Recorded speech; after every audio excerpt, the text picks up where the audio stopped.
Episode of Coffee with Kenobi is brought to you by MEI and Mouse Fan Travel.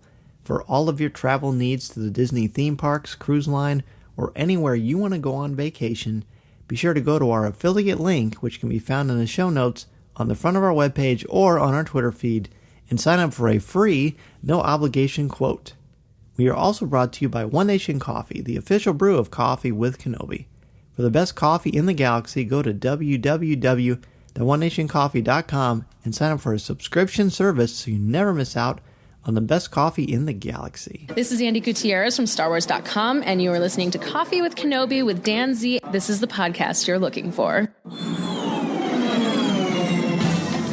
This is James Arnold Taylor, and you're listening to Coffee with Kenobi. I have a good feeling about this.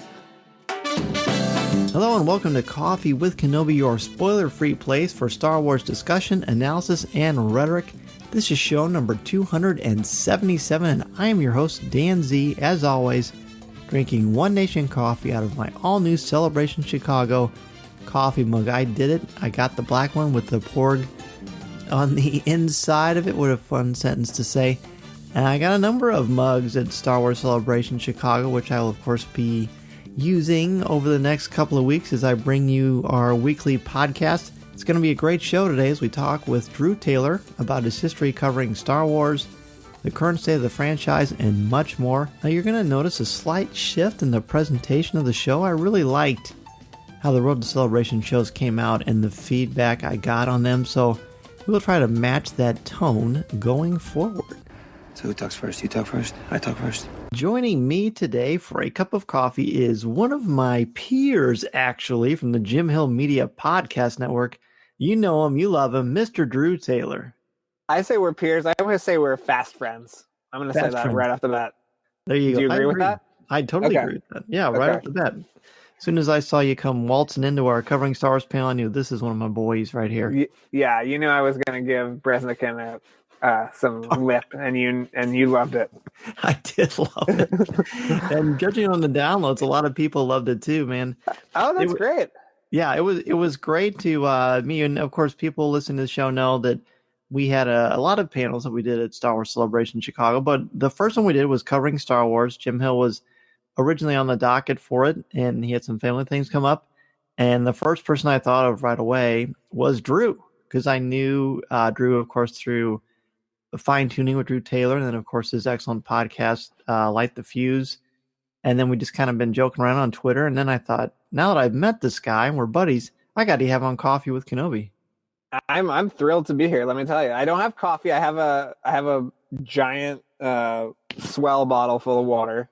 I hope that's okay. I hope I'm not breaking any rules. No, you're allowed. Okay, you're allowed. Okay. You're Drew Taylor. You're coffee? allowed. Are you drinking coffee this late at night? Sometimes I do. Yeah, nothing really keeps me awake. Like because I don't get a lot of sleep because of the different things I do. When it's sleep time, I'm out. You're out. Okay. Yeah. I just worry about you. Fair, you and my mother. Yeah. All right. Well, so hey, let's jump right in. Let's talk about your history with Star Wars, and as a fan, I actually don't know this.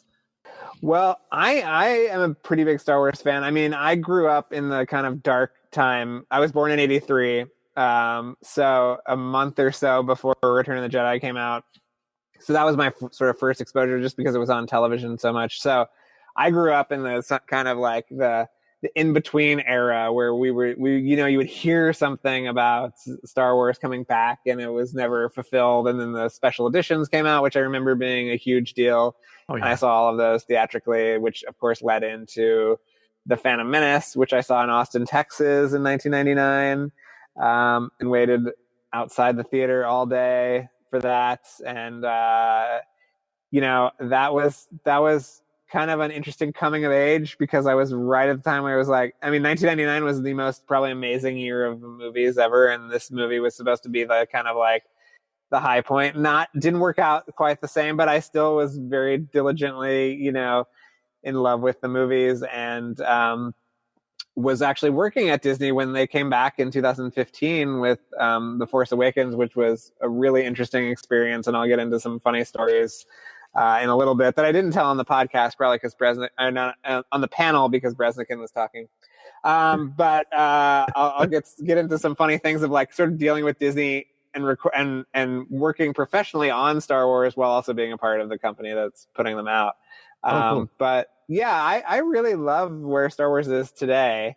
And my fandom is definitely up there, and it's been fun to be able to cover the movies. And I think we talked a little bit at Celebration about how much I love Star Wars: The Last Jedi, and think that is kind of like an amazing.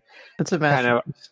It's a masterpiece. It's an artistic statement. It's a profound work of art, I think, and I am so happy that it happens to be like, a part of the Star Wars franchise that makes billions of dollars, and it's just this amazing, inspirational, achievement. So that's really exciting to me, and I think we're in a kind of golden age of Star Wars. I don't know how you feel about it. You have to cover every aspect of Star Wars. I can kind of pick and choose, but right. It feels like kind of a golden age of Star Wars. It's something of a renaissance because we've got so many things to choose from, but the canonical weight that goes into this, I mean, there's certainly some picking and choosing that even I do, but I just think there's so much enriching material. I mean, just today, the day we're recording, the audiobook Dooku Jedi Lost by Kevin Scott came out, which talks about Dooku's history with the Jedi and in coming into the Order and becoming Yoda's Padawan, and why does Yoda even have a Padawan, and then him getting Qui-Gon and his first kind of steps into the dark side of the Force. And I'm telling you, it's fascinating. When Star Wars is done right, much like a good Batman comic book or a Marvel Cinematic Universe story, when it's done right, the sky's the limit because you can just go a lot of places in this amazing mythology. Now, how many people were actually clamoring for a Count Dooku book? Well, I know what you're saying. I always kind of intrigued by him because of Christopher Lee. I know. I love Christopher Lee. That was a big thrill to see him up there. It's great. It's sad that there aren't any kind of Hammer guys to be in these new movies because I know. They're all gone, sadly. But I love that kind of continuity of like Cushing to Christopher Lee was so great. It's great. Well, I can legitimately say that Dooku book is still, because it's created. It's actually just an audiobook. There's no text of it. Oh, is it like it's a radio drama? Yeah. Oh, really? So is it like a podcast or is it one thing? It's just it's a download, with a bunch of different tracks on it. Oh, wow. Well, that actually makes me excited. No, it's fantastic. We were talking before the show about the Star Wars Clone Wars, the Genndy Tartakovsky series, and there was so much great Dooku stuff in there, as well. I just love that. No, I agree. Yeah. So you said Last Jedi, of course, and I agree. I think Last Jedi is like a wonderful commentary, kind of a meta commentary on what it means to be a hero and a lot of other things. But so how do you have a thing where you can rank the Star Wars movies from your favorite to your least? Yeah, I mean, I think the Empire and Last Jedi are like my favorites. Maybe they're like battling it out for number one. Same with me, actually. Yeah, really? Okay, great. Yeah, and then the Return of the Jedi I loved. Obviously, that was my first exposure as a child, and the prequels I generally think are pretty terrible. And I know that you've kind of found some interesting kind of inroads to them. I have. And I think from a design standpoint, there's a lot to really love. And I think that is the one thing you can say like against Force Awakens, which is like, this is the same ships. It's the same everything. In the prequels, everything was so crazy and so different and so wildly designed that I love that. I love the aesthetic of it. But I just think the story is kind of stupid and unnecessary. So how do you really feel? See, this is why we had Drew on the panel. We knew he'd be honest. Am I not supposed to say that? I could be. Okay. Please do. I didn't want to offend anybody. No. But and then I love Rogue One. I think Rogue One is like really wonderful. And I've become kind of friendly with Christopher McQuarrie, who did some work on Rogue One. Oh wow! Through my other podcast, and he's told me some interesting things about that. And the only newer one I'm not super crazy about is Solo. And I know that you like. I will say that Solo plays better on TV. I watched it on home video, and I was like, okay, this is a fine episode of the Solo TV show. It's like sure. I can see that. I like you watching on home video. What was it on your Betamax? It was on my Betamax. I dusted off the Betamax, threw it on. That Solo is sort of like such an interesting story. And as a journalist, I feel like the story of some of these movies aren't going to be totally told until like 10 years later. Like maybe we'll finally get that Rensler book on Force Awakens, which was deemed too kind of provocative, and they canceled it. Yeah, I wonder. I hope we do. I mean, do you have any insights into what happened there? What I understand is that he just he told the truth about what happened and who was involved, and the various permutations that movie went through. And they were like, this is just kind of like a little too real. Yeah. So they fired him. They brought, took the book back, and yeah. So like when we get the story of Rogue One, or we get the story of Solo, and like what actually went down behind the scenes, I think it's going to be amazing. And I actually have a really good Star Wars, Star Trek connection that we're about to reveal in one of our episodes of Light the Fuse, because we did an interview with Barney Berman, who told us an amazing anecdote that I don't think anybody has heard, and I'll tell you after the episode because it hasn't aired yet, so I don't want to step on our toes. But sure. I think these things are going to come out a little bit more and more, and I think that's going to be really interesting. And I want to know how far Brad Bird got in the process of kind of devising Force Awakens, and what happened with the original writer of Force Awakens, and all these things. It seems like the best ideas have outed, and they've kind of like gotten this product out. What actually happened on some of these movies? Because you had, I mean, we'll talk about this at the end, but you've spoken with Brad Bird at length. Yeah. I mean, and I will say that the official narrative of J.J. Abrams was the first director we ever went to for this movie, and the only director we ever went to this movie is categorically untrue. I can say that Brad was offered the movie first. He was going to do this really interesting thing where he was going to have Colin Trevorrow set up pre-production while he shot Tomorrowland.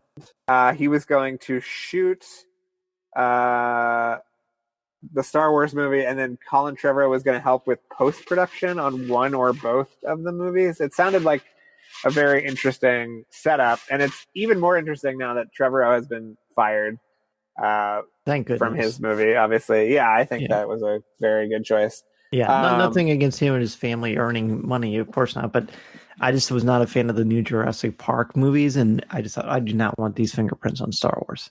Well, if you're really feeling down one night, you can watch his movie Book of Henry, which is one of the worst movies I have ever seen.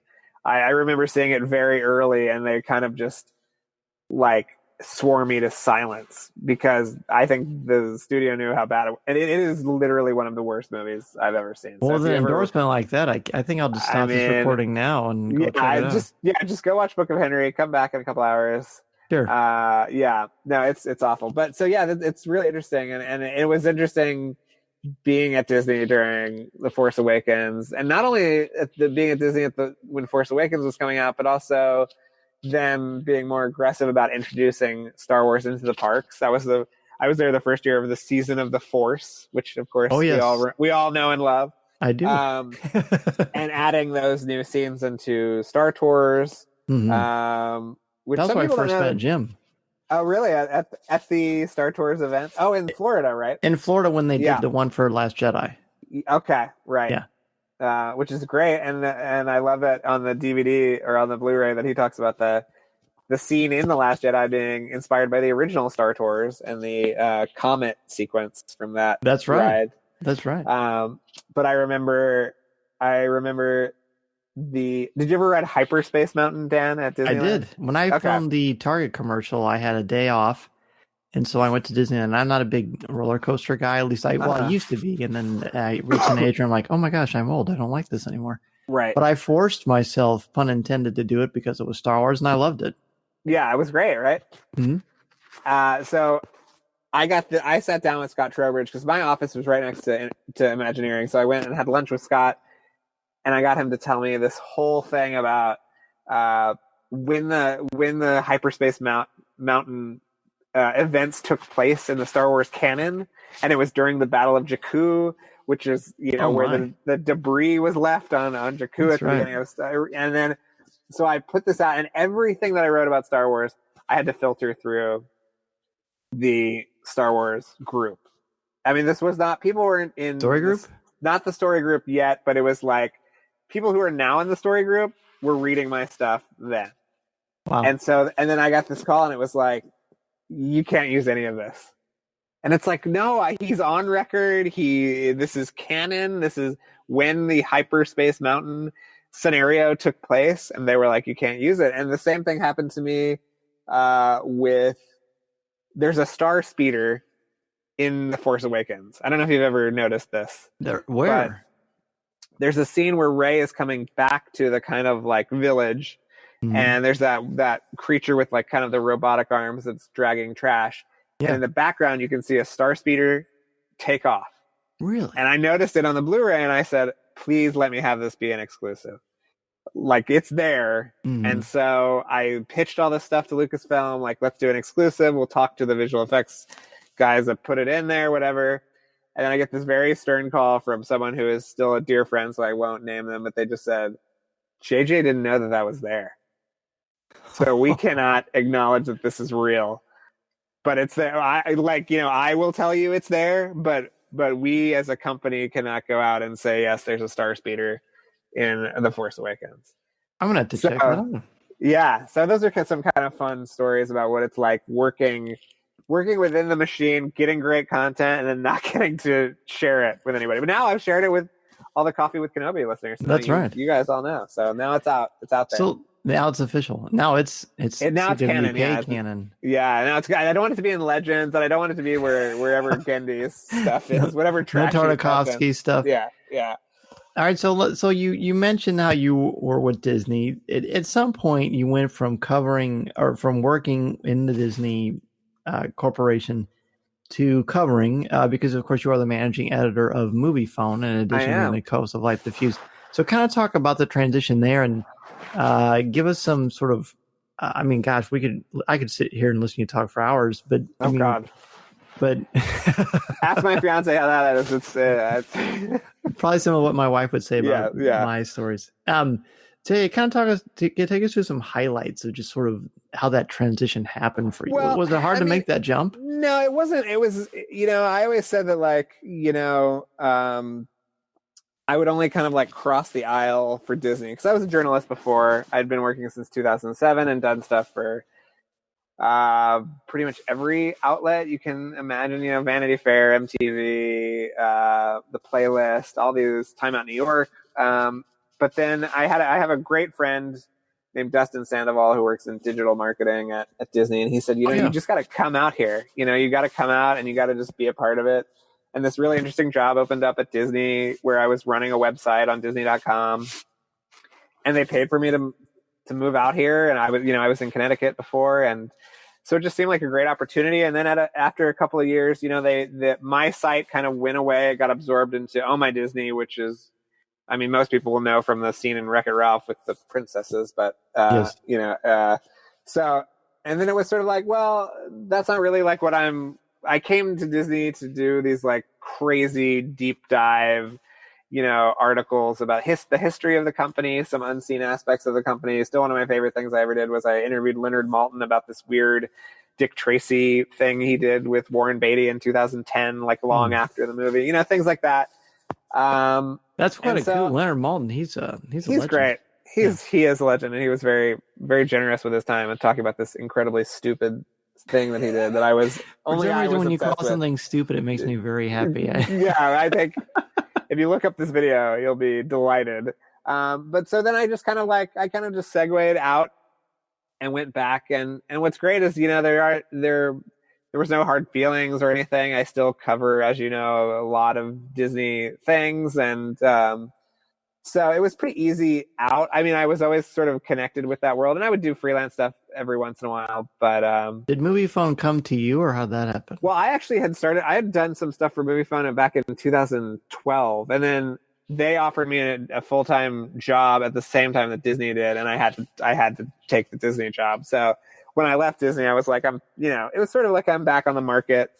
And so I've been doing stuff with them for a while, and now I'm the managing editor, and we've got some really exciting things coming up. But it's great. I get to cover Disney, and then if another job opens up, that sounds great. That is somewhere in that sort of curatorial, historical realm, then I would jump back and say, "See you guys later. I've done enough stuff. I've told you, I've been to a James Bond set. I've been to a Guardians of the Galaxy and an Avengers set. I've been to all these premieres. I'm kind of like content with it. I think we talked a little bit about this during the panel too. Is like, you've got to be sort of like content with all aspects of your life and all aspects of, if certain aspects go away and come back, you have to be content with that too. So I'm really happy where I am, and look forward to everything that's going to come down the pike. You've had amazing experiences. You've made sure to live them to the fullest, and you've made sure to prepare yourself so that when opportunities come, you're ready to seize them and just put your own spin on it, which I think is absolutely the way to attack life. I'll tell you what, let's go ahead and take a quick break. When we come back, I'm going to talk more with Drew about different premiere stories and events that he's had, and then we're going to look at the current state of the franchise and how it stacks up to what's going on in the world of Marvel. This is Coffee with Kenobi. Greetings. This is Obi-Wan Kenobi, and you're listening to Coffee with Kenobi.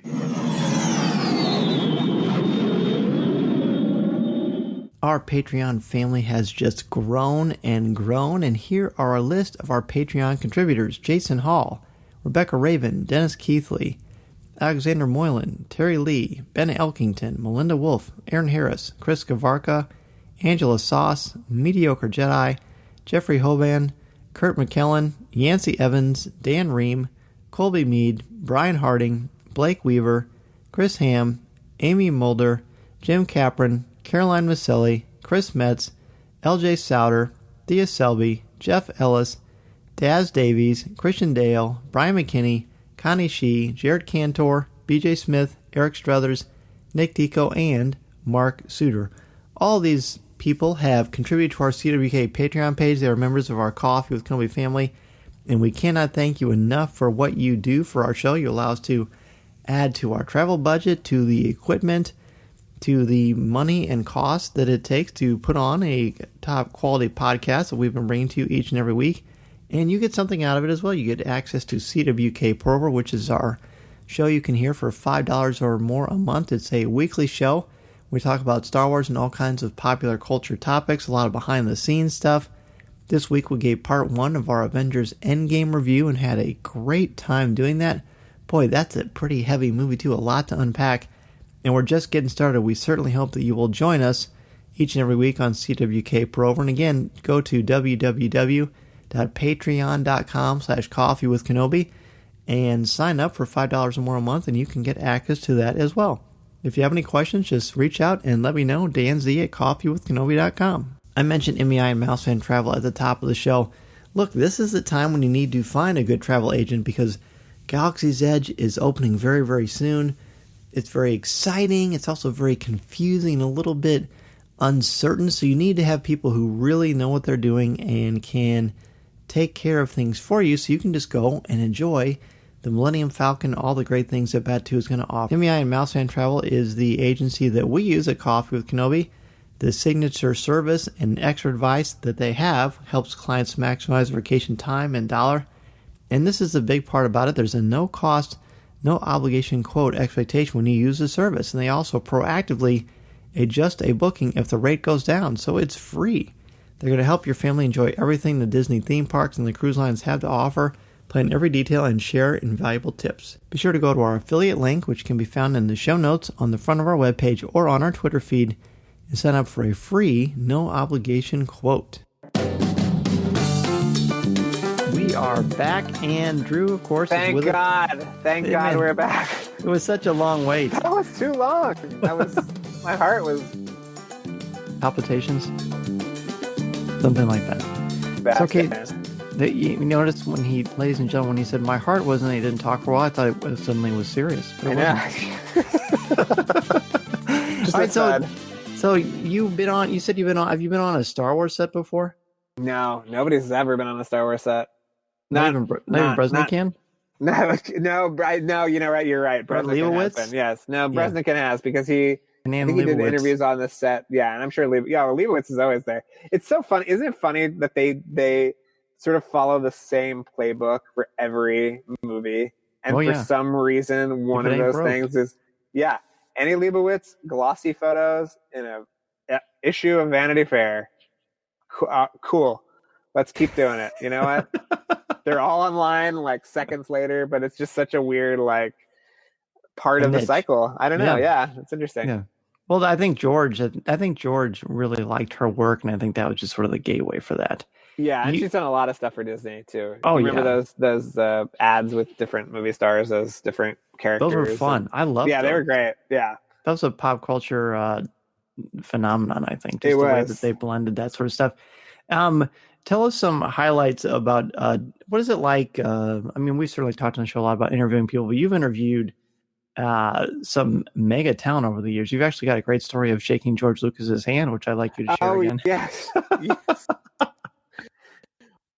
So this was at D23, and when I was at Disney, I had this badge to hand. Like, let me tell you, I could have gone up to Alan Horn and kissed him on the cheek. I could go anywhere, and I was in the green room behind the main stage at D23, and so I'm back there doing something stupid, I'm sure, and I see George Lucas alone, and I just kind of went up to him and said, you've meant so much to me. And this was, I think, when he was inducted as like a Disney legend a few years ago. So this one,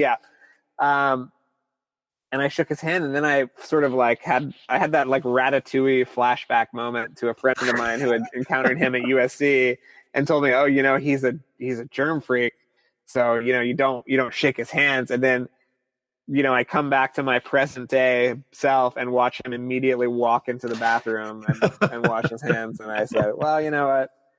Listen, I was still happy to say hello to him, and it was a great moment for me. Yeah, for sure. I'm sure he was thrilled too that some sweaty doofus came up and shook his hand in the best way possible. So, I mean, I know, I remember the first time I ever interviewed someone. I mean, we interviewed Ian Desher, which was wonderful, and John Jackson Miller, both great authors and great guys. But the first person that was actually in Star Wars, whether it's animation or film, that was James Arnold Taylor, the voice of Obi-Wan Kenobi. And the first time, now become kind of a buddy of yours, right? Yeah, he very came much on your show. Yeah, he came on the show. He brought Cat Tabor with him. It was pretty awesome. And the first time, I was just like so excited, nervous, and my stomach was hurting. And I don't get nervous about anything. I mean, I could talk in front of millions of people. It wouldn't bother me in the least because I'd like attention, quite honestly. Plus, it's fun, So you undoubtedly, what was your very first interview like in the Star Wars universe? So what was your nerve level like? And then, of course, now it's just like normal stuff. Yeah, I remember for Force Awakens, I talked to Boyega, Julie Christie, Daisy Ridley, and John Kasdan, which was really cool. Yeah. And not John Kasdan, Lawrence Kasdan. Yeah. Yes, Lawrence cool Kasdan. Guys. The good Kasdan. And that was that. I think there was less pressure besides Lawrence Kasdan, which I walked in the room and said, big Dreamcatcher fan, and he goes, "You're the one," and I thought that was a good, that's a good start. That was good, breaking the ice. Yeah, but there wasn't quite as much pressure because, well, two things: they were new cast members, right? And then there was the fact that I did the junket without seeing the movie, and that was really crazy because you were sort of fishing around for questions. I mean, it was a really weird scenario, but I loved doing the interviews. They were also grateful and kind of excited about things. And it was cool because at that time I was at Disney. And so I was kind of hanging around and going to all these different events with them. And, went to the YouTube Space event with all of them. And Kathy Kennedy was there. And, as just being in a room with her, you kind of feel that kind of importance and that power, which is really wonderful. And she's the real deal. And I got to do things.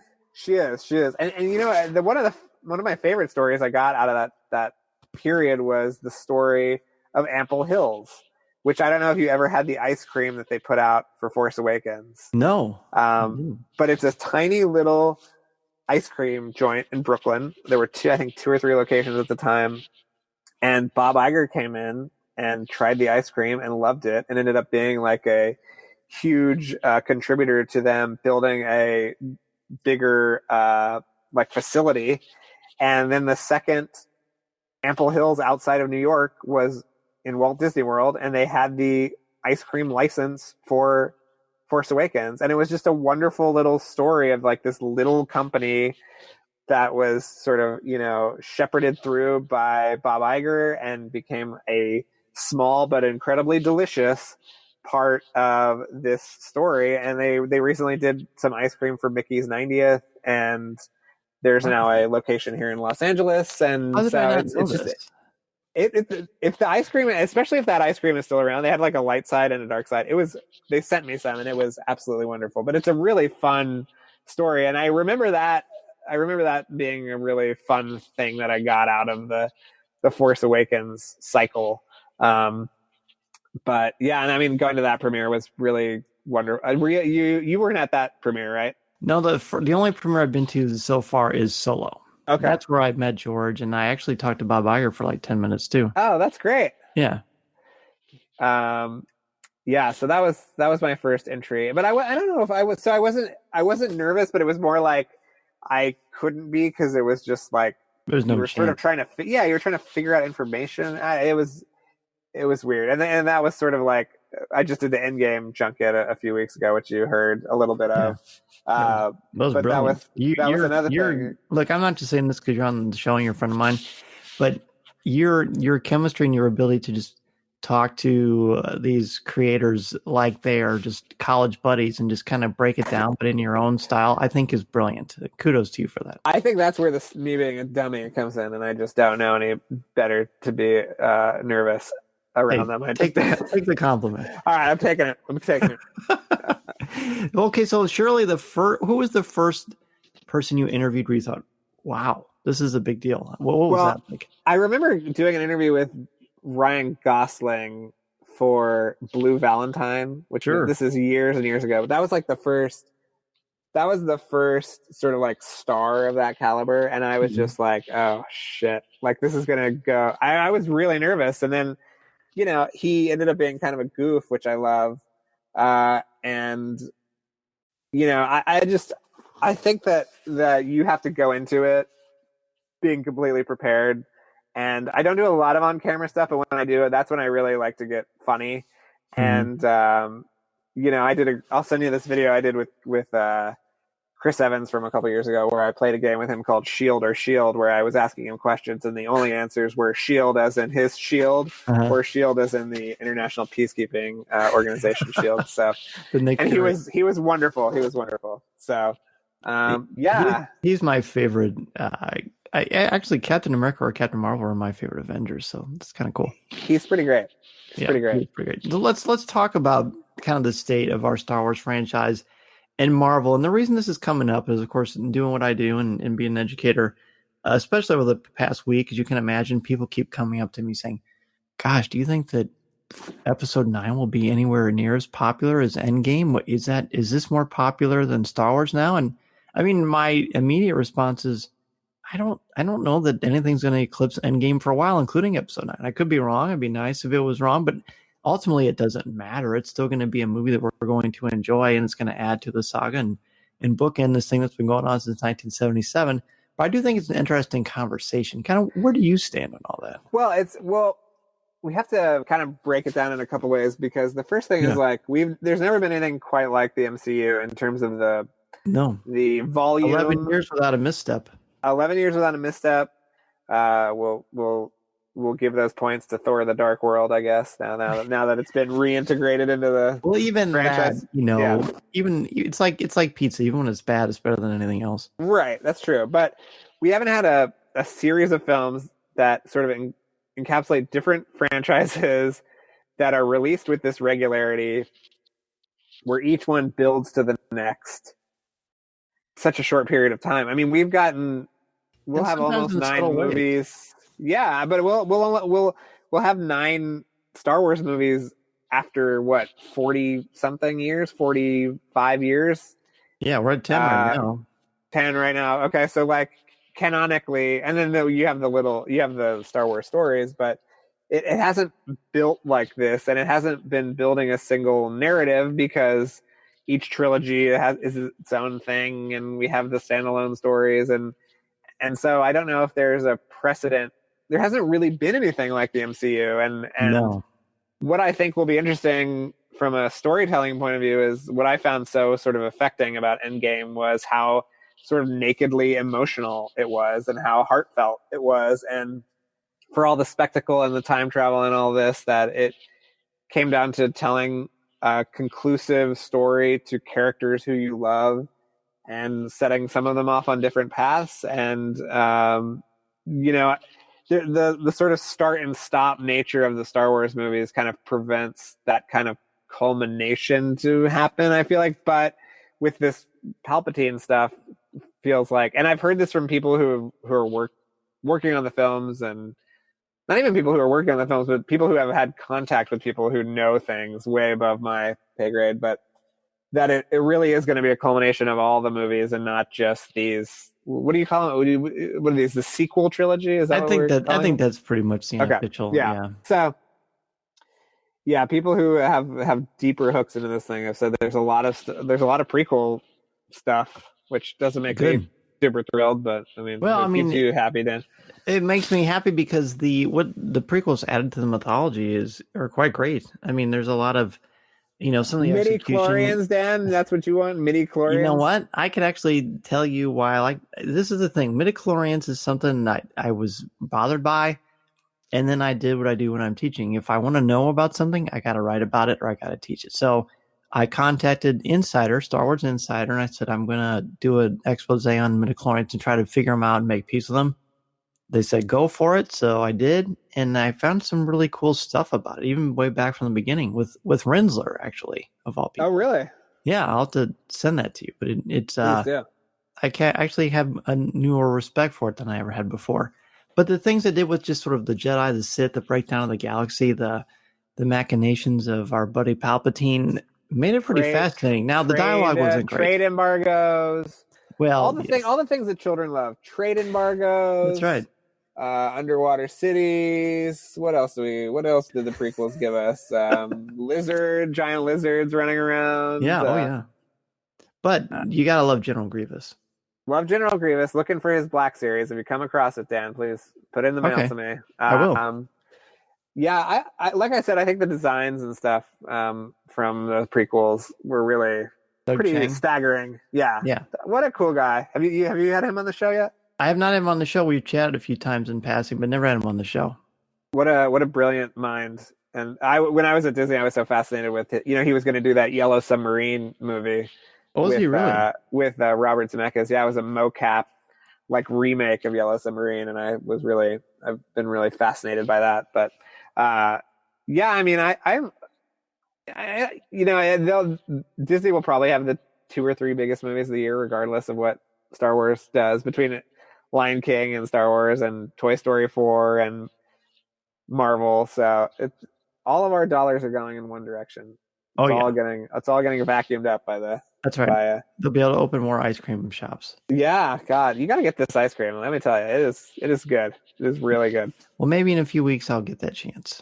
Yeah, yeah. If you stay out a little extra, I don't know if your work will permit it, but we'll go get some ice cream. All right, I love it. Well, hey, real quick before we let you go, what do you think is the major reason why Solo didn't take off? Do you think it was released too closely to The Last Jedi? Because as we said, Marvel releases movies sometimes a month apart, and that doesn't seem to affect them at all.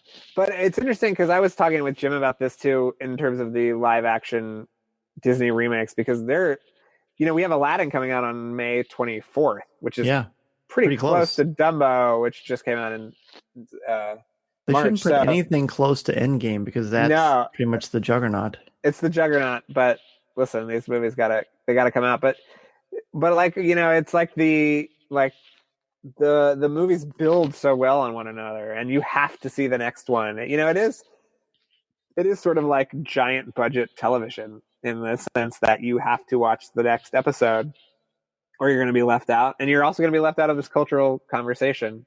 Mm-hmm. And the Star Wars movies, especially if you throw in those stories, they don't really do that, and neither do the animated live action adaptations. They're just sort of their own thing. There's no sort of momentum that's built, and I think I don't know what happened with Solo exactly, and I haven't really gotten any kind of confirmation from anybody, but I feel like the loss of a Lord and Miller version is a real detriment to the Star Wars canon. And I don't necessarily think that their version would have made more money.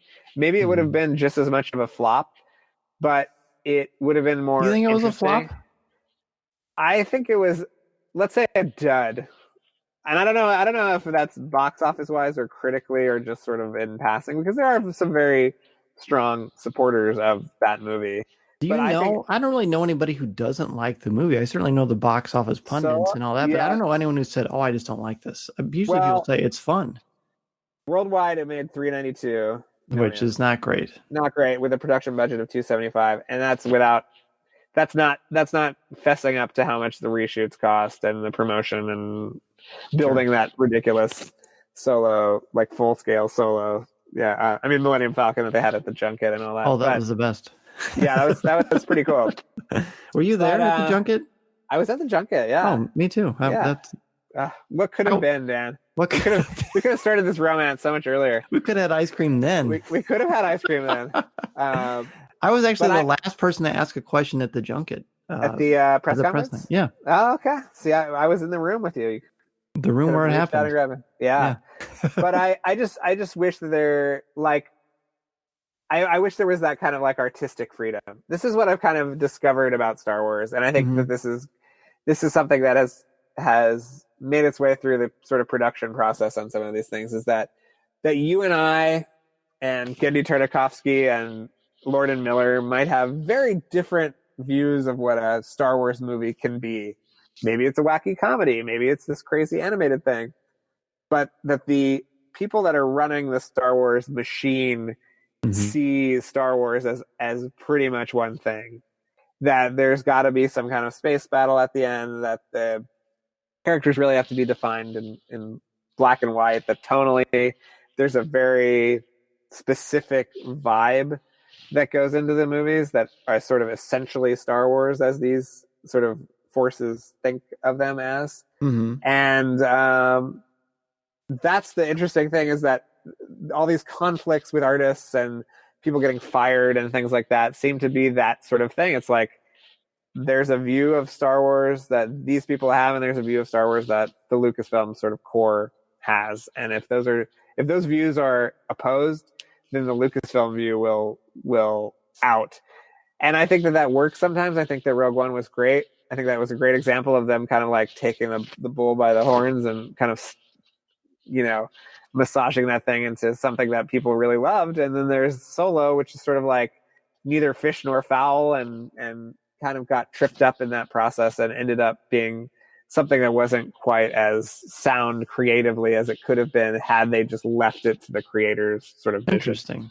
Because I think I don't know what your thoughts were on Alden Ehrenreich. I thought he was pretty great. I mean, he actually made me forget about Harrison Ford, which is an accomplishment. Yeah, the cast was wonderful. I think that people that say that it should have been a Lando movie, or at least from Lando's perspective, maybe I think there's some merit to that. I think the problem with Solo, and this is something that goes back to Batman Begins and the kind of like origin story stuff, is like, do we really need to know where his blaster came from? Do we really need to know that some Imperial guard called him Solo at some dumb checkpoint? Like, the life death that Chewie owed him. Like, couldn't Chewie have gotten out of that hole himself? It's and the like life debt pretty much went away. And it went away, and it seemed to like sort of come back when they're on that mining planet. I mean, it's just like, it's sort of like the problem with the prequels, and you can talk to this since you're more engaged in the kind of like fan community, but it's like,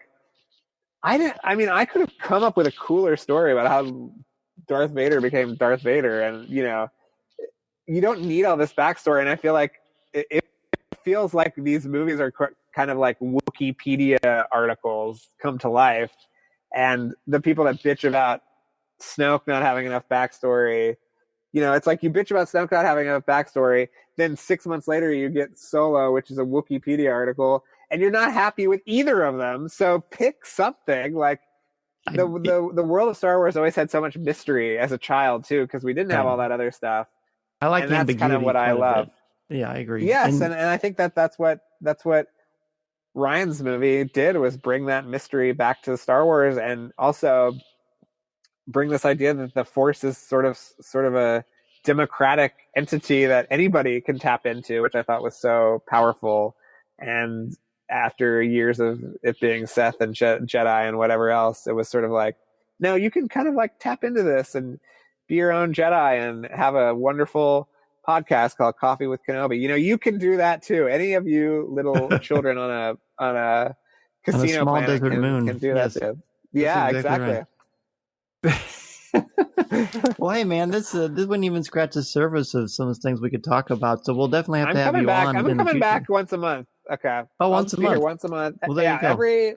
I don't know what your release schedule is like, but every Thursday you're just gonna get some off the cuff Taylor antics. So whether you like it or not, I'm coming back.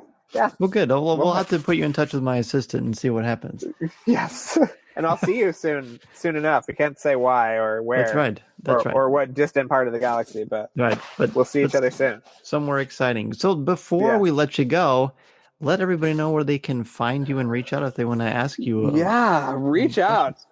I'm on Instagram and Twitter and everything else is Drew Tailored, like Tailored. And then please listen to Light the Fuse. Do you think that's a good pun? As an English teacher, is that a pretty good pun? It's solid. I'll give it about a B+, yeah. All right, good. Whew, skating by an old Mr. Z's class. But please listen to Light the Fuse. I'm just gonna go. I'm gonna spoil something that's coming up, and I think you're gonna love this, Dan. I can't wait. In a few weeks, we're gonna have a multi-part interview with none other than Paul Hirsch. Wow. So we are going to we talk about Star Wars. I mean, we obviously talk about the first and fourth Mission Impossibles, which he edited, Brian De Palma and Brad Birds.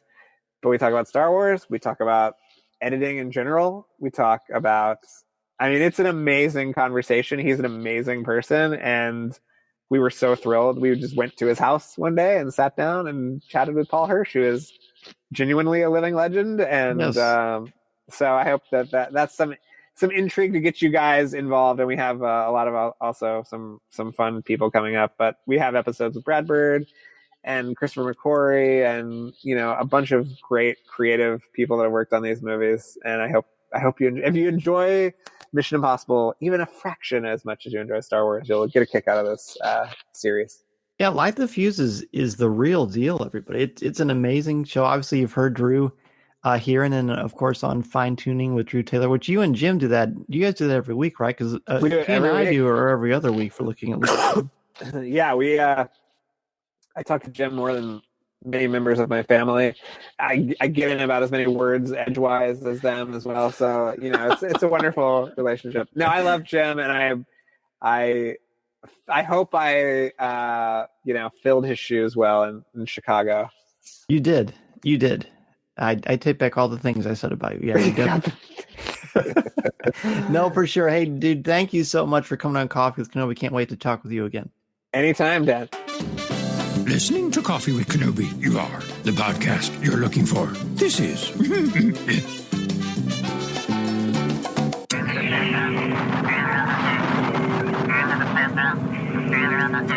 A big thank you to Drew Taylor for joining us this week on Coffee with Kenobi. And I also want to thank our CWK sponsors, One Nation Coffee and Mouse Fan Travel.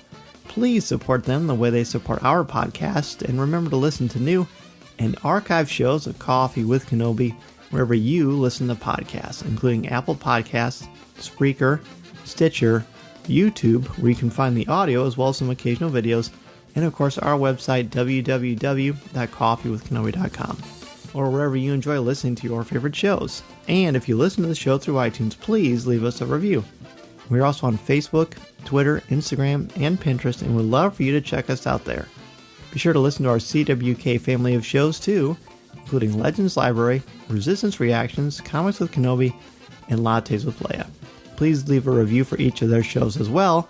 Be sure to subscribe to each of them individually as they all have their own feeds on iTunes. In addition to the places I just mentioned for Coffee with Kenobi, you can find me twice a month on the podcast Looking at Lucasfilm, part of the Jim Hill Media Podcast Network, which we've talked about earlier on the show with Drew. You can also find me individually on Twitter at Mr. Zer, MRZEHR, and you can find my writing on CWK's website as well as StarWars.com, where I actually just interviewed Blaine Hardy, who is a relief pitcher for the Detroit Tigers. They're having a May the 4th game in Detroit with the BB-8 beanie giveaway, and it's a really cool thing. He's a fun guy. Had a great time chatting with him, so thanks to StarWars.com for having me do that. And you can also find my writing on IGN, where I can talk about Star Wars as well as any other pop culture topics. Be sure to check out www.patreon.com/coffeewithkenobi to help support this show, as well as get access to podcasts like CWK Pour Over, which cannot be heard anywhere else. There are also t-shirts, coffee mugs, and so much more. Thank you so much for taking time out of your week to join me. I hope you have a wonderful week and a weekend, that you make sure to continue to build up this wonderful Star Wars community that we have. Until next time, this is the podcast you're looking for. This podcast is not endorsed by the Walt Disney Company or Lucasfilm Limited. It is intended for entertainment and informational purposes only. The official Star Wars website can be found at www.starwars.com. Star Wars, all names, sounds, and any other Star Wars-related items are registered trademarks and or copyrights of Disney and their respective trademark and copyright holders. All original content of this podcast is the intellectual property of Coffee with Kenobi unless otherwise indicated. This is the podcast you're looking for. There's no one here. Move along.